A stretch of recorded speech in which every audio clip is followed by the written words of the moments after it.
wacky, but hear me out. The first Oh, underrated band I'm going to throw out is The Cure. Underrated, okay. Underrated. Now, when a lot of people think of The Cure, they're going to go straight to Love Cats or even Friday I'm in Love, even just like Heaven, the hits and stuff like that. But they've got quite a vast catalogue where, similar to kind of other bands that we've mentioned, they've really kind of changed and adapted and gone through various different kind of states as a band, from their kind of early post-punk, kind of really eerie kind of Joy Division-esque sound to obviously the more kind of signature 80s sound, the alternative new wave sound that you hear, and then they've delved into various things where you've got the more kind of moody like ambient kind of sounds and albums like Disintegration. You've got kind of your more generic rock album like Wish. You're even going into areas of like jazz and swing with Wild Mood Swings. I think they're a band that, like, you know, a lot of people only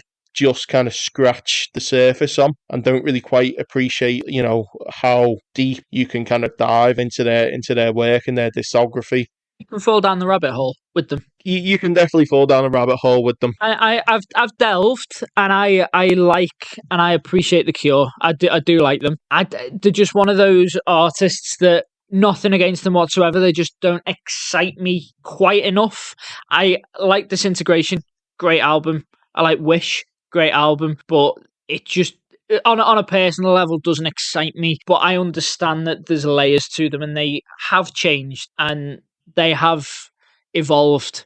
And I feel like musical evolving is a massive part of what makes a good artist. I think if you go back to our overrated episode, I think the problem we have with most of them bands is they never changed or strayed too far from the path. Sometimes that isn't always necessarily like a bad thing. Sometimes that's fine. You know what you're getting, and that's good. But I feel once you go on for long enough, you know, it kind of gets to the point where it's like, if you're not bringing anything new to the table, is it really worth bringing anything to the table? And I think that's where some of the bands that we brought up in the overrated episode definitely suffer from, where the band becomes a brand. And their musical style stagnates. There's nothing new. There's nothing original. They're just rehashing and kind of hoping for, like, if they were to change, they would be alienating their fan base. The next Rolling Stones album started like having hip hop features. The fan base would fall off, or the hardcores would obviously kick up a stink about it. And at what point do they lose their musical their creativity and their input? Like, at what point are they stopping doing that? Do they even want to do that? Are they forcing the point and being told that they can't do that? Obviously, different artists vary. Like I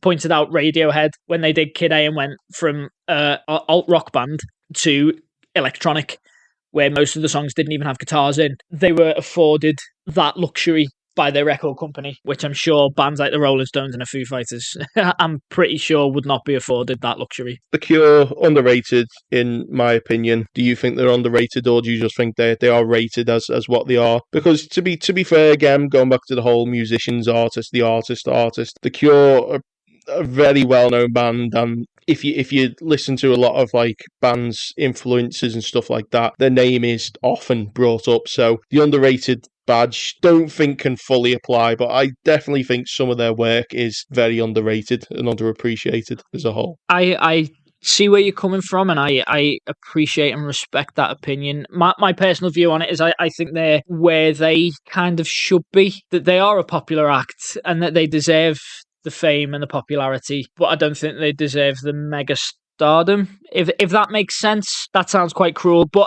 again, I'm not a super fan enough. I'm not a big enough fan to really put them on that pedestal. So I think they're where they deserve to be, but that's from someone that isn't a hardcore. That's fine, and in a way, I wouldn't want them to be like that. You know, I don't want to gatekeep music or keep it away from people. You know, I want as many ears on it as possible. But you know, I like that it's niche. I like that it's a bit kind of more out there. So my second band